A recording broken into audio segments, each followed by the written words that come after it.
Finally मिल गया Omicron travel health notice. Let's see अंदर क्या है।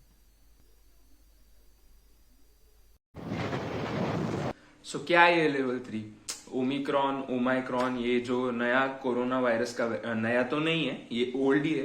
ये जो भी वायरस का वेरिएंट आ गया है, इसकी वजह से पूरे वर्ल्ड में ट्रैवल बैन्स लग गए। तो कनाडा ने राइट नाउ ट्रैवल बैन रखा है नहीं रखा है, ये लेवल 3 का ट्रैवल बैन क्या है, मैं एज अ स्टूडेंट कनाडा में राइट नाउ जा सकता हूं या फिर अभी से 2-3 महीने का तो हम नहीं बोल सकते, पर एज ऑफ नाउ कंडीशन क्या है, ऐसे कुछ सवाल जैसे ही मैंने वीडियो बनाना स्टार्ट किया बहुत सारे म्यूचुअल से आने लगे। एंड तक ये वीडियो देखना, ट्राई करेंगे सारे डाउट सॉल्व करने का, और कुछ लिंक्स भी दूंगा ऑब्वियस एज यूजुअल, ताकि आपको ये सब डाउट सॉल्व करने के लिए आप खुद रिसर्च कर सको। सेकेंडली, अभी तक आपने अगर चैनल को सब्सक्राइब नहीं किया तो सब्सक्राइब कीजिए, और बहुत सारे टॉपिक्स पे वीडियो बनने वाले हैं। और अभी कुछ ज्यादा टाइम वेस्ट नहीं करते, let's get into the video.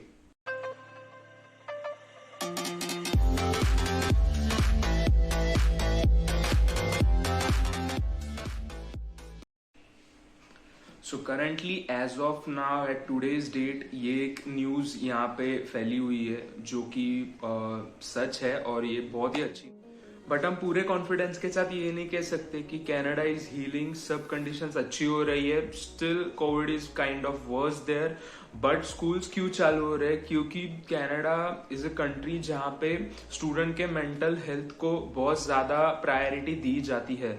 So might be because of this thing वहाँ के स्कूल्स राइट नाउ ओपन हो रहे हैं, एंड यही है।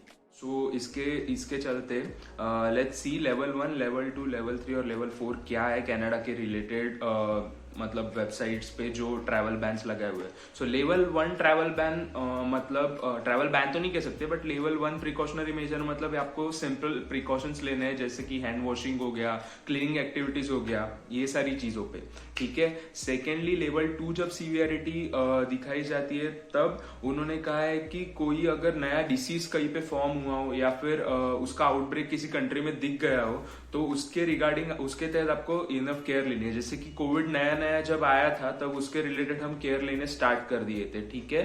तो ये हुआ लेवल 2 का। लेवल 3 का मतलब नॉन इसेंशियल ट्रैवलिंग, मतलब कि अगर आपको कुछ काम नहीं हो, जैसे कि टूर हो गए, विजिट्स हो गए, इस काइंड ऑफ ट्रैवलिंग है, पार्टीज हो गए, इस काइंड ऑफ ट्रैवलिंग है, वो आपको कम करनी है या फिर बंद ही करनी है। उसके लिए कनाडा आपको अलाउड नहीं कर रहा है। तो इसका मतलब ये नहीं है कि सिर्फ इसेंशियल वर्कर्स जा सकते हैं, बाकी कोई नहीं जा सकता, ठीक है। इसके अंडर जो भी वैक्सीनेशन स्टेटस है वो इंसान जा सकता है। वो कौन है क्या है ये आगे आने वाली वीडियो में अभी बता ही रहा हूँ, ठीक है। लेवल 3 का मतलब ये होता है जस्ट वो नॉन इसेंशियल ट्रैवल बैन करना है, और लेवल 4 का मतलब होता है कि ऑल ट्रैवल्स बैन, ठीक है।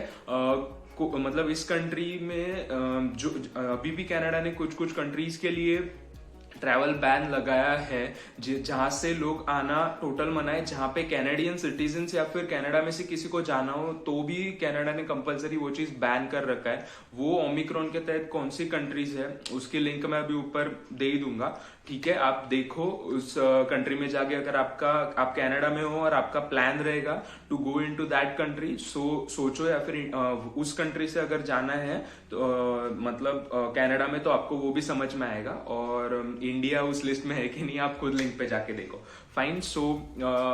इसके बाद का जो टॉपिक है वो, हाँ, करंट कैनेडियन ट्रैवल, कनाडा में ट्रैवल करने के लिए तो एज सच कोई बैन नहीं है for students right now, as far as concern as student, तो ज्यादा कुछ बैन नहीं है, मतलब स्टूडेंट जा सकता है। बट यस, आपको ऑब्वियसली 2 वैक्सीनेशन के डोसेज कंप्लीट करने होंगे, और उसके बाद और एक चीज है जो कि ये है।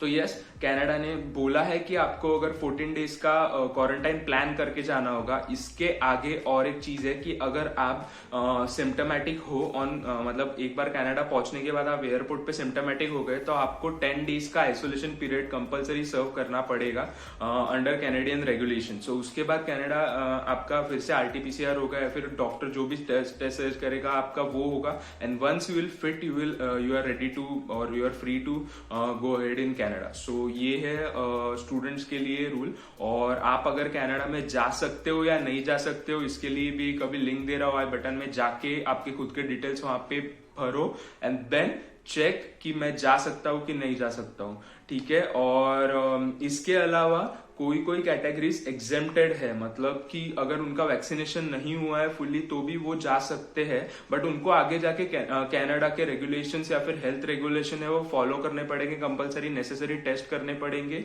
और जो भी बहुत सारी चीजें, वो भी कैटेगरी है, जैसे कि इसेंशियल फूड वर्कर्स हो गए या फिर हॉस्पिटल के रिगार्डिंग या फिर मतलब मेडिकल के रिगार्डिंग वर्कर्स हो गए उनको, या फिर और बहुत सारे कैटेगरीज है जो कि इसमें से एग्जेम्प्ट किए गए, ठीक है।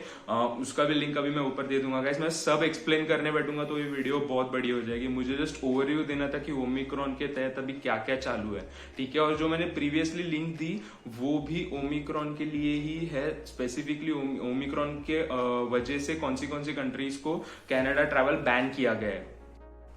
और अगर आप स्टूडेंट हो या फिर आपके 2 वैक्सीनेशन कंप्लीट हो चुके हैं और आप एलिजिबल होते हो for going in Canada, so specifically कुछ वैक्सीनेशन के टाइप्स है जो कैनेडियन गवर्नमेंट ने सिर्फ अप्रूव किए हुए हैं, वही वैक्सीन अगर आपके रहेंगे in combination of any of them तो आपको कनाडा में जाने का मतलब अलाउड है। सो वो वैक्सीन कौन से है, वो ये है। सो ये सारे वैक्सीन इस तरह से लेने से आप अलाउड हो जाएंगे कनाडा में ऑन वन कंडीशन कि आपको जाने के 72 आवर्स पहले RT-PCR करना होगा। एंड आई सजेस्ट यू कि जाने से पहले ही करो, दैट विल बी बेटर, क्योंकि लिमिटेड पीरियड तक उसका अवेलेबिलिटी या फिर उसका जो एक्सेप्टेंस पीरियड है वो थोड़ा ही रहता है। सो आइदर वो एयरपोर्ट पे करो, और एयरपोर्ट पे कैसे करते हैं, कौन से इसमें करते हैं, ये आपको कनाडा के ऑफिशियल साइट पे मिल जाएगा, ठीक है। दिल्ली एयरपोर्ट पे होता है या फिर आपका कोई अगर स्टॉप रहेगा, जैसे कि हाँ और एक चीज, कनाडा में अभी राइट नाउ डायरेक्ट फ्लाइट्स नहीं है, you have to stop somewhere, then you have to get yourself tested either, अगर आपने RT-PCR नहीं किया देन आपको आगे जाना होगा। सो ऑल मैंने जितने भी फ्लाइट्स राइट नाउ देखे, क्योंकि मेरा 2-3 मंथ्स में I will be going to, so अभी मेरा फ्लाइट सर्चिंग चालू है। सो जितने भी फ्लाइट्स मैंने देखे वो कंटिन्यूअस थे, मतलब एक स्टॉप लेके या फिर 2 स्टॉप लेके, और तो आपको ये चीज भी ध्यान रखनी होगी।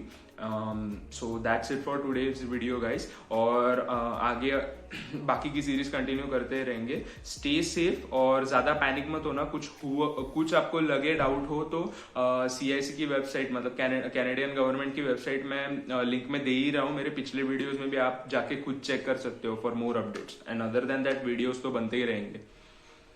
Thank you.